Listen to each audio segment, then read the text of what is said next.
The production of this video was made possible by donors to the Orchestration Online Patreon initiative. Please consider adding your support to the creation of free educational internet resources by visiting our Patreon page linked below.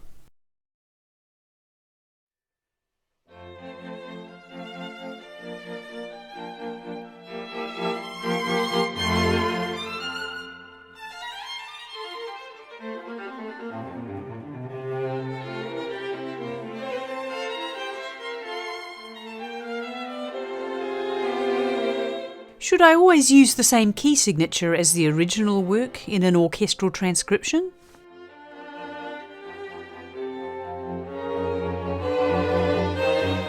A lot has been written about the mystical significance of key signatures and the deep associations of meanings that they hold for different composers. Such considerations are beyond the parameters of this video.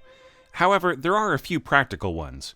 For instance, in my book 100 Orchestration Tips, I discuss how the harp sounds best when its strings are at their most relaxed, in as many flats as possible.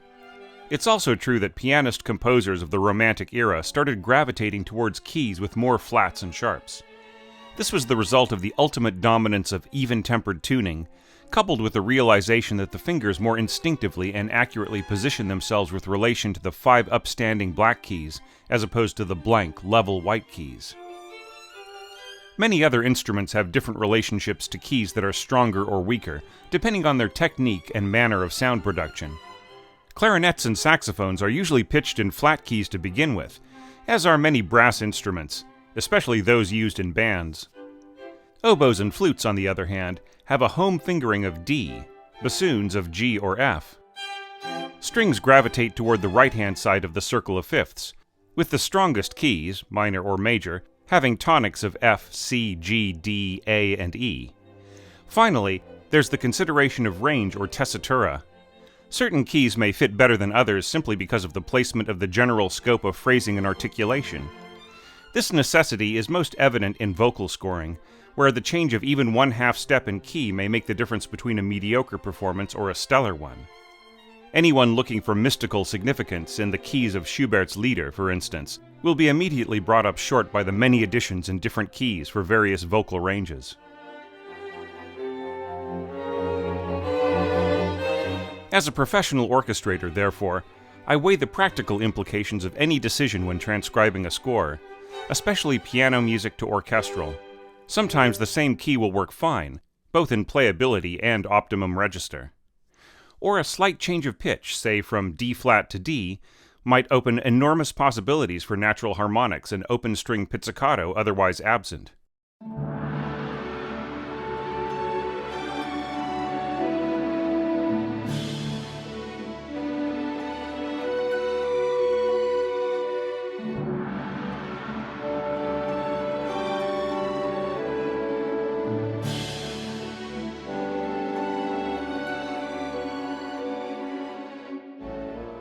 I might even drop or raise the pitch by much wider intervals, like thirds, fourths, or even fifths. I was once commissioned for an overnight rush job by an orchestra to transpose Mussorgsky's song The Field Marshal from the Shostakovich orchestrated key of C-sharp minor down even further to A minor. It was a thrilling exercise to see how far down I could push the key, opening up lower, darker possibilities of color while carefully balancing the textures. When the bass baritone sang it in rehearsal, with the whole orchestra supporting the breadth of those deep sonorities, I could tell I'd gotten it right by his hugely positive reaction.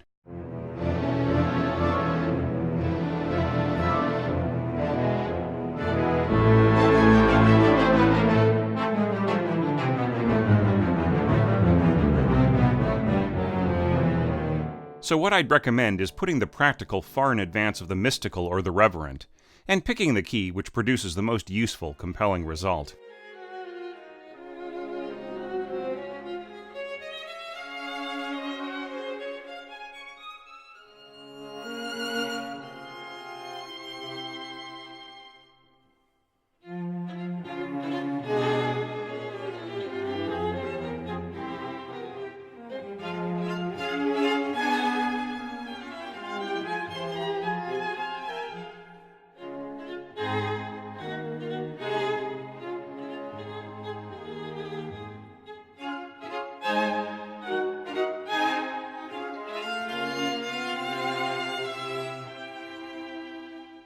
Hey there, this is your orchestration tutor Thomas Goss with a few more words about transcribing key signatures.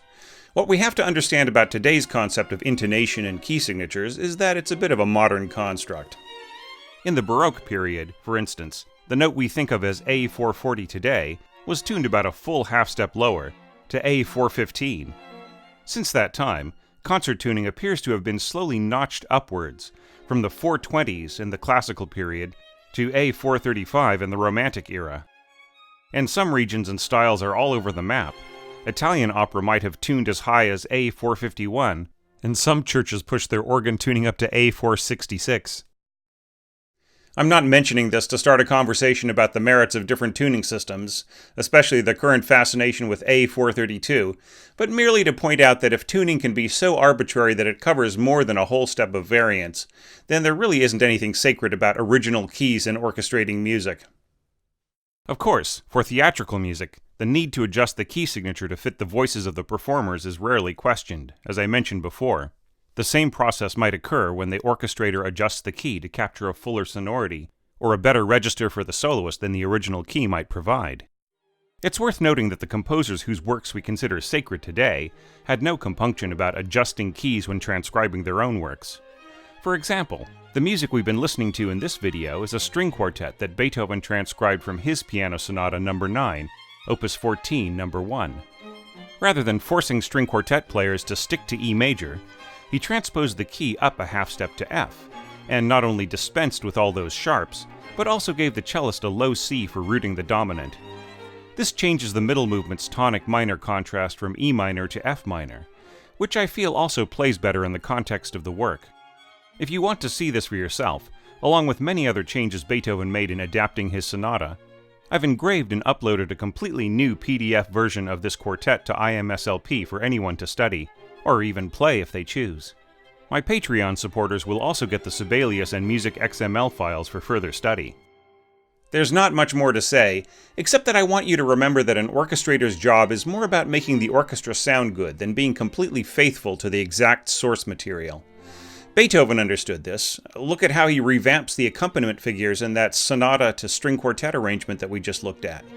Anyway, don't be afraid to move your transcription up or down a half step, or even further if that's a practical solution.